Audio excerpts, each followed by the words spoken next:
bà lô sấy bong bóng đó kia chấm xuống sầm nua mũi hay trong lô sấy bong bóng đó kia lược đáy và sân bà lô sấy bong bóng đó kia cứ thà trầm trời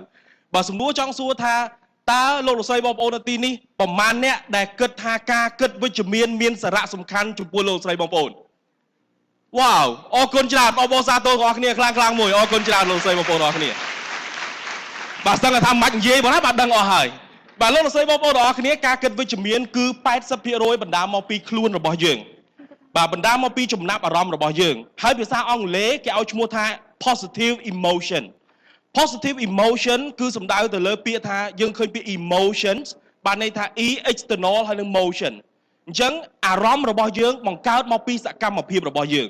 លោកលោកស្រីបងប្អូនទាំងអស់គ្នាប្រសិនបើលោកលោកស្រីបងប្អូនទាំងអស់គ្នាគិតវិជ្ជមានភាពដែលល្អរបស់វាគឺធ្វើឲ្យយើងកាត់បន្ថយជំងឺផ្ដាសាយកាត់បន្ថយ stress ហើយថែមទាំងជួយឲ្យយើងនឹងបាទរស់នៅបានយូរអង្វែងថែមទៅទៀតបាទលោកស្រីបងប្អូនទាំងអស់គ្នារួចរាល់ហើយឬនៅមកណាបាទសកម្មភាពទី1សាមញ្ញបំផុតគឺញញឹមបើសិនបើលោកស្រីបងប្អូនទាំងអស់គ្នា Google លោកស្រីបងប្អូនទាំងអស់គ្នានឹងឃើញថាមានមនុស្ស3ប្រភេទខុសគ្នាកុមារខ្ជូតគួរឲ្យស្រឡាញ់ញញឹម400ដងក្នុងមួយថ្ងៃចំណែកឯមនុស្សសាមញ្ញធម្មតាញញឹមតែ20ដងទេក្នុងមួយថ្ងៃលោកលោកស្រីបងប្អូនទាំងអស់គ្នាចង់គិតវិជ្ជមានលោកលោកស្រីបងប្អូនទាំងអស់គ្នាញញឹម40ទៅ50ដងអូខេណាបងណា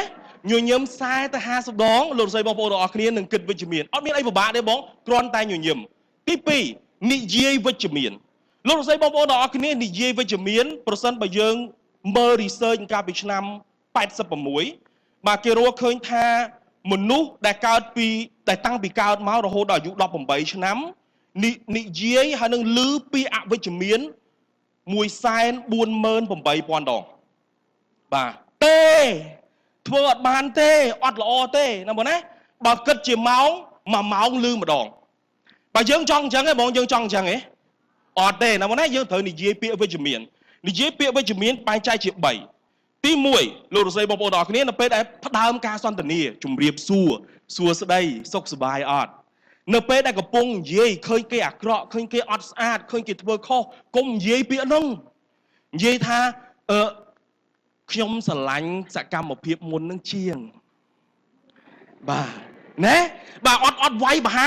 ហាចំទេប៉ុន្តែនិយាយថាខ្ញុំស្រឡាញ់អានោះជាងអានោះដូចតំណងជាងបងធ្វើអញ្ចឹងល្អជាងបើបងគួរតែ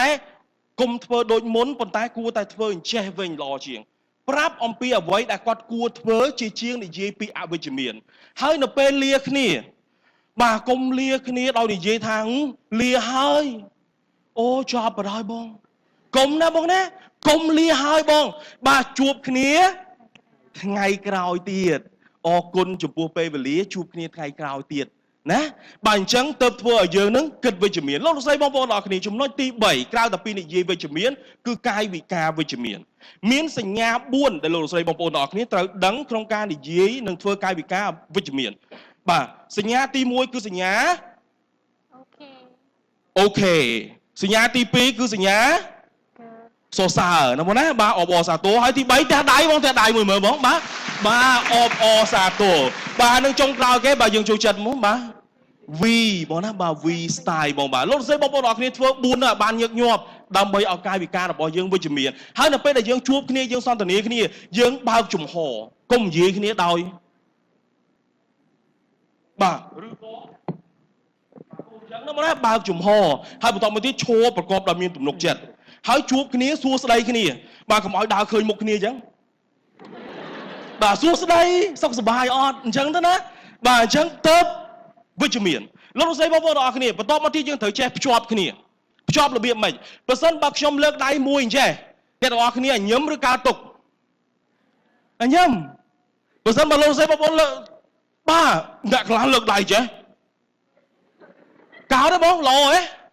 អត់ទេណាត្រូវតែញញឹមបើសិនបើយើងអូខេគឺយើងយល់ព្រមធ្វើអ្វីមួយបាទនេះគឺជារឿងដែលយើងត្រូវចេះភ្ជាប់គ្នាទោះបីជាញញឹម40ដងក្នុងមួយថ្ងៃទោះបីជានិយាយល្អប៉ុណ្ណាលោកលោកស្រីបងប្អូនទាំងអស់គ្នាត្រូវការសុចរិតភាពនិងភាពស្មោះត្រង់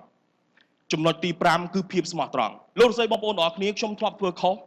ក្នុងជីវិតរបស់ខ្ញុំមិនថាខ្ញុំស្មោះត្រង់ទាំងអស់ទេប៉ុន្តែរៀនពីកំហុសកែវាឈប់ធ្វើវាតទៅទៀតទទួលស្គាល់វាប្រាប់ទៅអ្នកដទៃថាខ្លួនឯងធ្វើខុសនោះទៅយើងមានភាពរីកចម្រើនទៅមុខបាទសរុបចូលមកវិញលោកស្រីបងប្អូនទាំងអស់គ្នាញញឹមប្រហែលដង40ដងបាទនិយាយវិជ្ជមានអកប្បកិរិយាវិជ្ជមានចេះភ្ជាប់វិជ្ជមាននិងចុងក្រោយគេលោកស្រីបងប្អូនទាំងអស់គ្នាមានភាពស្មោះត្រង់និងសុចរិតភាពរហូត